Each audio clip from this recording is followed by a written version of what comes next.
Legenda Pedang Naga Petir. Di sebuah negeri yang diliputi kabut pegunungan, hiduplah seorang lelaki muda bernama Adelard. Ia hanyalah seorang pengembara biasa. Namun dalam hatinya tersimpan keinginan besar. Menemukan pedang naga petir, senjata legendaris yang dipercaya hanya bisa dimiliki oleh mereka yang berani menantang kegelapan. Menurut legenda, pedang itu tersembunyi di dalam Goa Halilintar, sebuah gua purba yang berada di jantung hutan terlarang.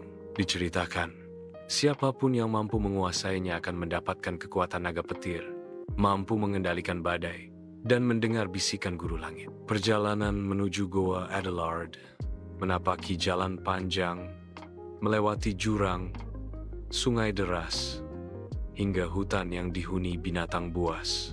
Malam demi malam, ia hanya ditemani cahaya bulan dan dentuman petir yang seakan memanggilnya semakin dekat. Sesampainya di mulut gua, hawa dingin menyelimuti. Dari dalam terdengar suara bergemuruh seperti ribuan naga sedang tidur. Adelard menggenggam obor kecilnya dan melangkah masuk. Ia menemui 3 ujian. Bayangan dirinya sendiri. Dari kegelapan muncul sosok kembarannya yang menantangnya dengan rasa takut dan keraguan. Adelard hampir kalah. Namun ia ingat bahwa keberanian lahir dari hati yang teguh. Dengan tekad, ia mengalahkan bayangannya. Sebuah sungai yang alirannya bukan air, melainkan aliran listrik menyamba. Untuk menyeberanginya, ia harus melemparkan rantai besi ke atas stalaktit dan berayun dengan penuh keyakinan. Sekali salah langkah, tubuhnya akan hangus terbakar. Penjaga naga. Seekor naga besar berwarna perak. Matanya menyala biru, bersisik kilat, menjaga altar pedang. Sang naga menguji Adelard dengan pertarungan. Setiap ayunan ekornya menciptakan kilatan cahaya. Setiap desah napasnya memuntahkan guruh yang sangat dahsyat. Adelard bertarung sekuat tenaga, namun sadar bahwa pedang tidak bisa dimenangkan hanya dengan kekerasan. Ia menunduk dan berkata, "Wahai naga petir, aku tidak datang untuk menghancurkan, melainkan untuk melindungi dunia. Berikan padaku kekuatanmu, agar badai tidak lagi melukai yang lemah." Mendengar itu, sang naga pun berlutut. Tubuhnya berubah menjadi cahaya, menyatu dengan pedang yang tertancap di altar.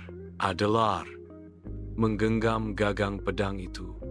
Seketika, guruh terdengar menggema, dan dari langit turun kilatan petir menyambar pedang tersebut. Kini, Adelard menjadi pendekar naga petir, dengan kekuatan yang mampu membelah kegelapan, sekaligus melindungi dunia dari ancaman yang akan datang. Adelard merasakan tubuhnya berbeda.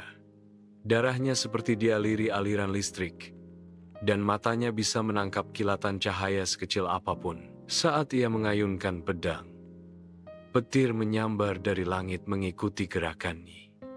Namun, pedang itu bukan hanya senjata. Ia adalah warisan naga petir yang juga menyimpan kutukan.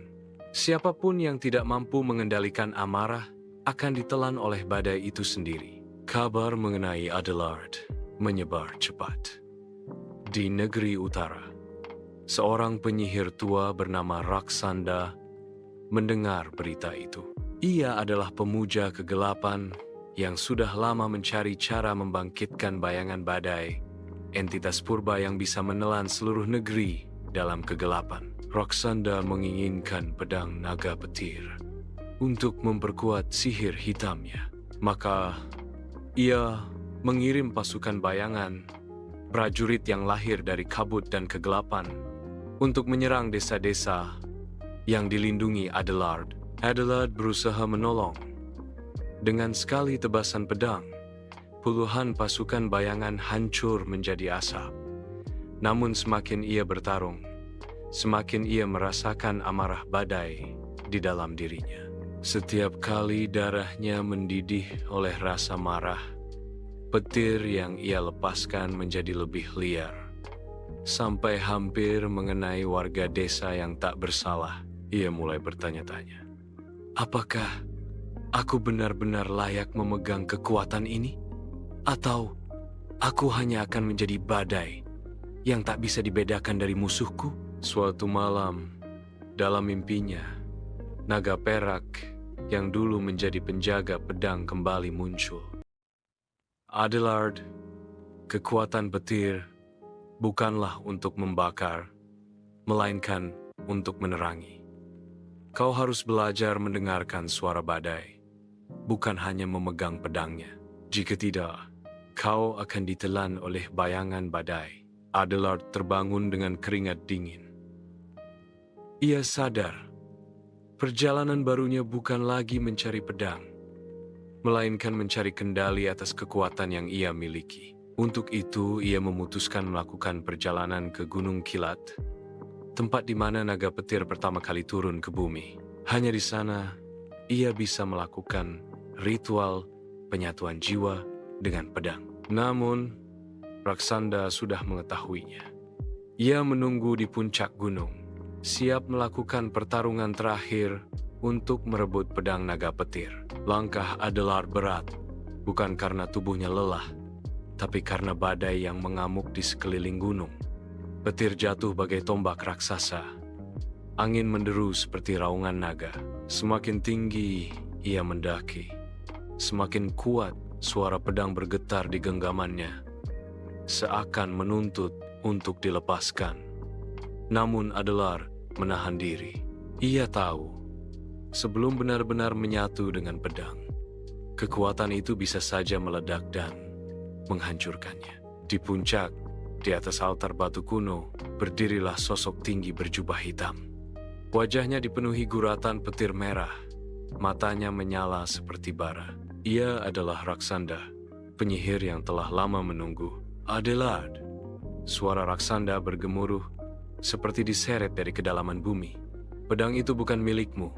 Pedang itu adalah kunci kebangkitan bayangan badai. Serahkan, atau aku akan merenggut jiwamu.